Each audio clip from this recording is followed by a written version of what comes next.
Dozens of families waking up this morning wondering where are they going to go and if they're going to have a home to return to in the first place. More than 200 people evacuated as the Woodbury Fire continues to grow at this time.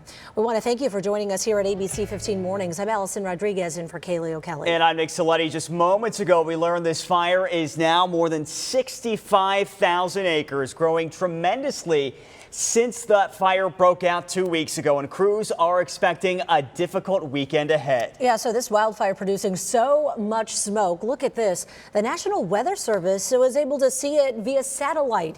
You see it burning just between Phoenix and Globe right now. Now, we have team coverage this morning. Meteorologist Iris Hermosillo, she's tracking just how this weekend's heat is going to impact that firefight. But first, let's get out to ABC 15's John Genovese live in Gold Canyon for us, where some people are staying right now after being evacuated. John.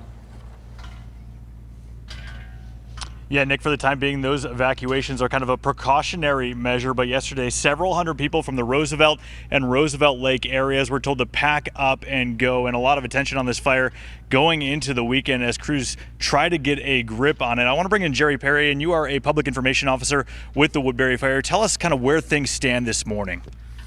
Well, the fire grew pretty significantly yesterday by about 15,000 acres. We're up to 65,903 acres this morning and 42% containment. How many crews do you have out there working on the fire lines this morning? Well, those numbers increased yesterday, so they don't have the exact numbers, but we were up to 14 different crews yesterday. And you were just telling me those crews trying to work in the favorable conditions even overnight. Tell me, kind of this work is 24 hours a day right now.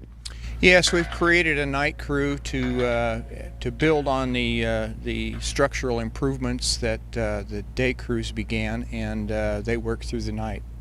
What's kind of the plan moving forward heading into the weekend right now?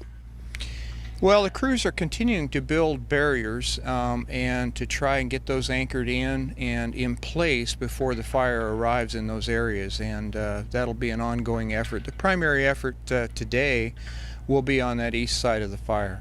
And you were just talking to me as well about all the resources that go into this. You have fire crews, you have folks plotting out maps, looking at kind of every angle of this. How many different resources are there, and what kind of resources are there?